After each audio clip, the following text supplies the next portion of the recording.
What's up, baby? Today's show is sponsored by Southern New Hampshire University. Yeah, we talking about proper preparation. We're talking about trying to be better at life. How can we improve, right? Whether we're talking about just as an individual, how do we improve if we're talking about in the job space?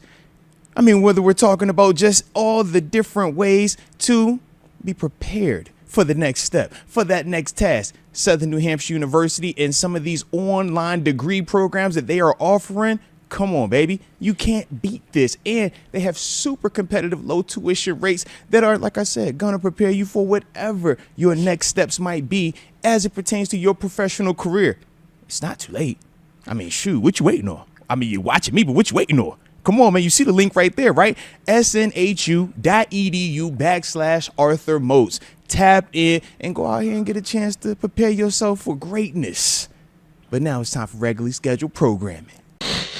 That boy 23, I think people forget Broderick Jones was a raw player coming out of college and would need like 3 seasons since he didn't play a lot in college. I mean, this is true. He was raw, but let me preface that. He wasn't raw in the sense that we never saw him play. We never saw him have good games. That's not the case. It was just raw in the sense of he's not a 4-year starter. That was the Georgia offensive lineman or Georgia just player coming out concept just in general. A lot of those dudes were 1-year or 2-year starters, and then it was they were making the leap. But you would watch them and see the tape and see how elite they looked, and that was why guys like Broderick got drafted in the first. Guys like Amarius Mims, the tackle over in Cincinnati just a year ago, we were talking about him, and we said that, man, he looked great in his college football playoff starts, and we saying, man, he was starting opposite of Broderick, but at the same time, he missed a ton of football. Now, part of that was due to some of the injuries, but he just didn't have a ton of like reps out there. But it didn't take away from the feeling that he could come in and his game could translate sooner than 3 years. Like, I don't think that was fully the mindset with that. And we got him playing on the wrong side. Yeah, it's a lot of factors in it. Yeah, he came out of Georgia's left tackle. I think all the intention was for him to play left tackle first after we drafted him, and we never got him over there. So, I mean, I think that's part of it too. Mm-hmm. But he just still should be playing better than what he's doing, because we're not making these excuses for Joe Alt over at Notre Dame. He was left tackle at Notre Dame. He's playing right tackle with the Chargers. Penei Sewell.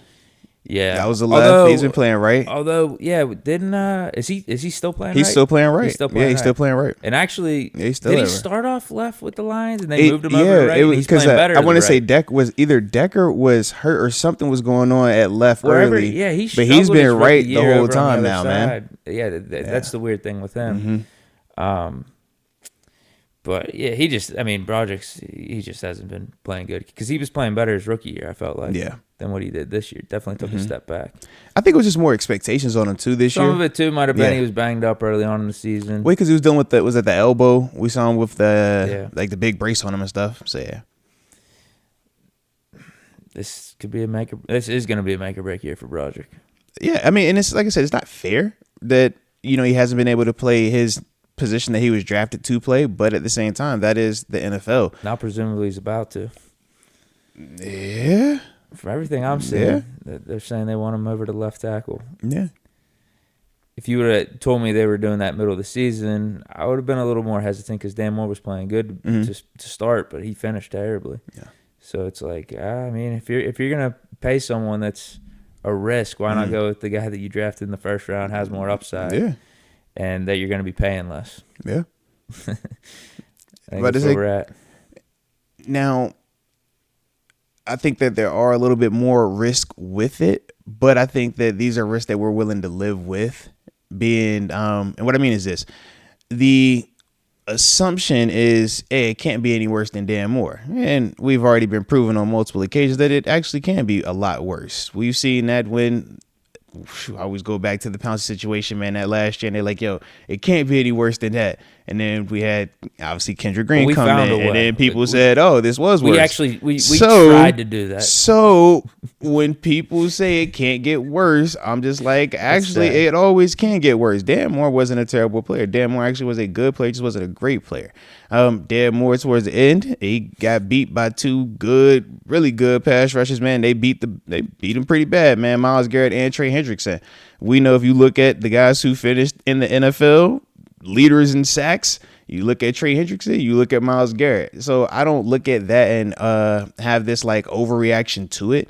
But I will say that for Broderick, yeah, the upside is there. The pedigree is there. That's why you drafted him in the first round. And you do truly hope that he can develop into that player.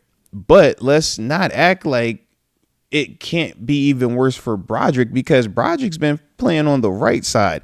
And we all say, and this is part of the criticism on TJ, that's usually not your best pass rusher. That's usually the second best guy. We say the best guy, the dog, the dude that gets paid the most on that defense, usually that pass rusher on the left tackle side, the guy that Dan Moore's had to deal with, not the guys that Broderick's been dealing with. So now we've already felt certain type of ways about Broderick on the right side. Now we're about to really find out what he is capable of and if he is better than, what we were seeing on that right, because the quality of opponent he's about to be facing as, a left tackle potentially, it's going to be a lot more challenging than the guys that he's been facing at the right side. So that's my only thing with it. I'm like, it can for certain be worse if he doesn't do what he's supposed to do, like, because this is a way different pool of play he's about to be facing. Yeah, I agree 100%. His poor play will be much more prevalent too. Yeah, it will show a lot more on that side. Hopefully it doesn't come to that, though. Hopefully it doesn't come to that. Yeah, big year for him. Yeah. I think that's something in the offseason we're just going to have a question mark about. Yeah. Left tackle. And then we're going to have to wait. Left tackle and quarterback, man. Yeah.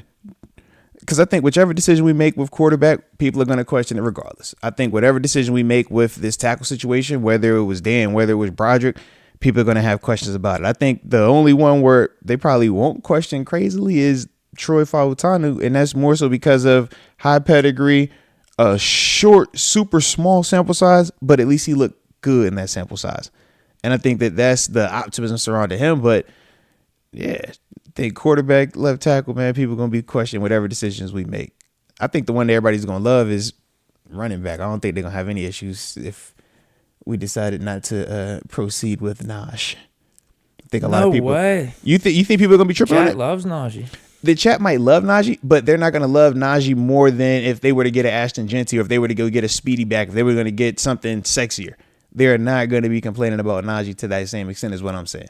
Whereas, like, if we were to stick with Russ and let Fields walk, people are going to complain about it a lot louder, is what I mean. I'll be one of them. Yeah. You see what I mean? But it's like you have a hard stance on that already. Whereas with Najee, you're not tripping on that. You like, all right, well, which back they bring in to replace him?